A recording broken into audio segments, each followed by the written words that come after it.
What's up, guys? So actually it's good morning here. I wanted to go ahead and just show you another breakfast idea for you if you're kind of burning yourself out on ideas, don't like eggs, trying to get protein in, or just kind of getting bored with what you're eating.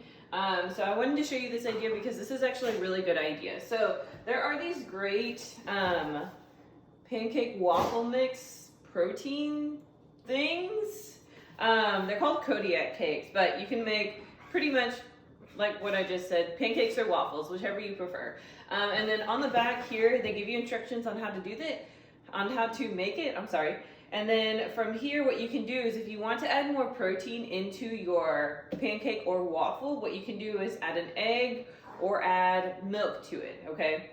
So what I did, so this is a good breakfast actually to go ahead and like stock up on. So if you have a day in the week, like a Saturday or Sunday where you're making waffles and you want to just have some for the week, you can actually just make some here.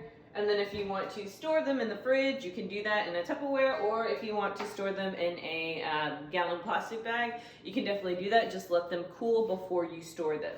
Okay, so here, I'm just showing you pretty much what I did here. So I'm eating this for breakfast this morning because I already have it prepared. But a couple things on the back. So before I move on here, I made waffles. So if you look at the waffle instructions, it tells you how much of the mix to use.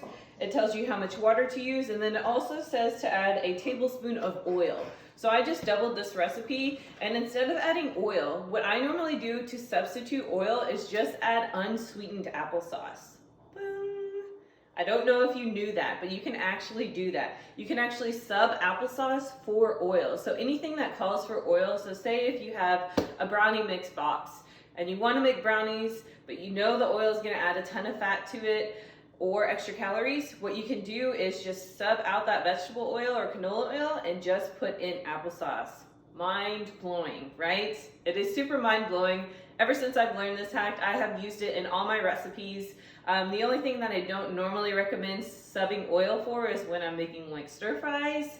But I do recommend it if you are baking something, if something, a recipe calls for oil, such as desserts. It's very well hidden, or pancakes, sorry. It's very well hidden and nobody knows the difference. And surprisingly, especially if you do make brownies from a box, because you just can't home make it, it takes too much time, it actually makes the brownies more moist. So that is a plus for me if you like your brownies moist. Also, I'm just gonna say moist just because I wanted to say it again. Okay, but anyway, so yeah, that is a really good substitute for you to use when you are making dessert. So if you wanna make it lower calorie or lower fat, just use applesauce when it calls for oil, okay? So moving on here, if you have a waffle maker, go ahead and use your waffle maker. Same thing for the pancakes. If the pancakes do call for oil, which these do not, thankfully, you don't have to use the applesauce here. But if any recipe calls for oil, just know that you can use unsweetened applesauce, okay? So this is gonna be my breakfast this morning because I do have it prepared. Now, in order for you to get a little like jazzy, you can definitely do that. I wanna show you that you can be creative with your food, still get the nutrition you need, but also enjoy your food as well, okay? So here, what I'm going to do is I love peanut butter on my waffles or pancakes. So I'm gonna go ahead and just get a nice amount of peanut butter. Go ahead and just spread it on here. So this is just to make it nice and nutty, but it also, whenever you make peanut butter, add peanut butter to a waffle, it makes it more dense, okay? So you're not having to consume a buttload of waffles. You can just eat the peanut butter and the waffle, and thankfully, this mix already has protein in it, so you don't really have to worry about protein. This mix, these Kodiak cakes already have protein in it, so just for the regular protein, if you are to just do the mix, the water, and make pancakes, you're already getting 14 grams of protein. So if you add an egg or milk, you're adding more protein into it, okay? So this is a great meal because you are getting protein in it, even though a lot of times if you just look at this, you just think it's a carb, okay? But they did stack it up with protein. So now you're just adding a little more protein. So that's another 7 grams of protein for your peanut butter. I probably added a little more than the serving size, but I didn't go too hefty on the layering. I just do enough to my liking, really. I like peanut butter, so I don't mind adding quite a bit of peanut butter on there. And then from there, if you want to, this is where you can start adding your fruits. So, like I mentioned in one of my videos, I normally try to have a fruit or a vegetable with all my meals, okay? And this is just so that I can get fiber, also get my fruit intake in and or my vegetable intake in. So this is just really good because not only are you helping yourself get the fruits and vegetables that you need, but you're also adding color to your diet and then also adding variety to it. So if this is what you need to do to add things, then go for it. I just like to mix things up because, like I said, it just adds variety to your diet. And then also too, it gives you some extra nice burst of flavors. So I'm adding a banana on this one. I love peanut butter and banana combo, so this is a great way to go ahead and just get that combo in. And then once I'm done with this, I'm gonna go ahead, nice. So I've got my whole banana on there, and yes, I'm eating my whole banana. And then from there, I've already washed my blueberries, so all I'm gonna do here is just go ahead and just drop some blueberries on here. I love blueberries too. Yeah, this is pretty much my breakfast for this morning. So if you notice, there is a good amount of berries on there, and then there's a good amount of banana on there. So now, again, enjoying your food, enjoying your life, I'm going to spice it up with some non-dairy whipped cream because it is delicious, and you're not really living if you don't have whipped cream on your waffle or your pancakes. So just like if you see anywhere fast food chains, they love to add whipped cream. You can definitely do that at home, but if you want to do a non-dairy version, reduce the calories and then also reduce the fat and the carb, go for doing this, okay? So a non-dairy whipped cream if you can find it. So all I'm gonna do here, I'm not gonna go crazy, this is just to enjoy a little bit of it, is just spray it on. So again, just spraying it on there, I'm not covering my waffle or my fruits with it, it's just like a little zigzag, okay? So again, you can enjoy these things, but in moderation. And then the last thing, dun dun dun dun, is syrup. A lot of people don't really like doing syrup because they're like, oh my gosh, this is a lot of calories, okay? So what I did was I went to Aldi, is where I normally shop, and I went and got the original syrup. Now they did have a sugar-free option, but get this. So if you look on the back of your nutrient facts, and then you go down into the ingredients. So this is another thing that I will teach you later on with ingredients, is that reading the ingredients is actually really important. So surprisingly, for the sugar-free option, what I normally recommend people to do is to avoid high fructose corn syrup. That should be, if you are having a food that has high fructose corn syrup, that should be further down the list. It should not be the first item on the ingredients, okay? On the sugar-free option of syrup, high fructose corn syrup. Now tell me why.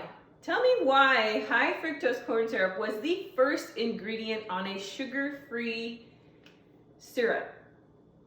I don't know. I'm kind of mind blown by it because I was heading for that because, oh, you think, oh, it's sugar-free. When you look at the ingredients, no, it's a complete lie. It has the worst ingredient as the first ingredient. This actually has corn syrup on it. If you are wanting to sub this even more, I would rather you eat just Caro corn syrup, okay? Same thing as syrup, probably not as sweet, I'm not gonna lie to you, but it still gives you the same effect of syrup. And that's the first ingredient on here is corn syrup, okay? Now, of course, here on this one, the next label is high fructose corn syrup, okay? But again, it is moved down the list. It's all right. It's still one of those high density volume ingredients in this, but that's okay because I'm not freaking out about it because it's not the first one.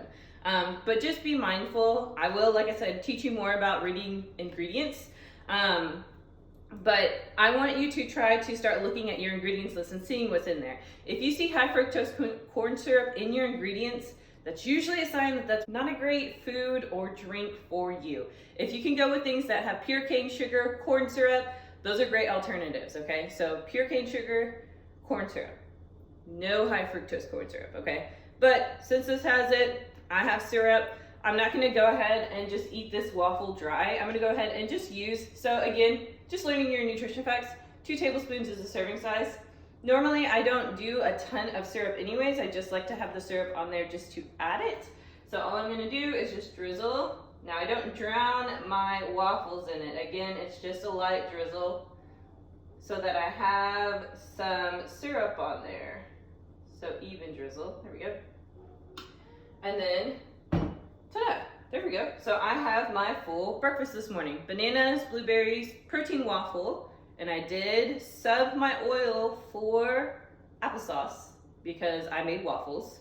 Pancakes don't call for that. And then I have peanut butter on here. I have non-dairy whipped cream, coconut version, and then I do have syrup on here. So again, I just wanted to show you a breakfast that I normally eat. Very delicious, very nutritious, has your fruits, veggies, protein. I'm sorry, not veggies. Has your fruits, but it also is hitting your proteins, carbs, and your fats, okay? So again, just be mindful in the things that you eat. You want to try and make sure that you're trying to eat protein, carbs, and fats in any version, even if it's a plant-based version, to at least solidify those 3 macronutrients. Those are the 3 main macronutrients that you really need, okay? So just like in my donut video, I had my protein in my coffee, I had my carbs, which was my donut, and then I had my vegetables, which are my fruits, which was my banana and my blueberries. I did have fats in there because the donut does have fats. But yeah, so that's pretty much it. That is my breakfast for this morning. Now I'm gonna go ahead and just eat it. I don't wanna eat it on camera because I'm not very ladylike when I eat. And I usually have like stuff on my mouth. But that's it. I just wanted to share that with you. Again, this channel is to just help you enjoy food, feel confident in the foods that you make, and just also live your life. You don't have to be living your life inside a box, counting your calories and everything. It's just learning how to read things and eat things in moderation. So I hope you guys enjoyed. I'll see you guys soon, and I'm going to enjoy my breakfast. Bye.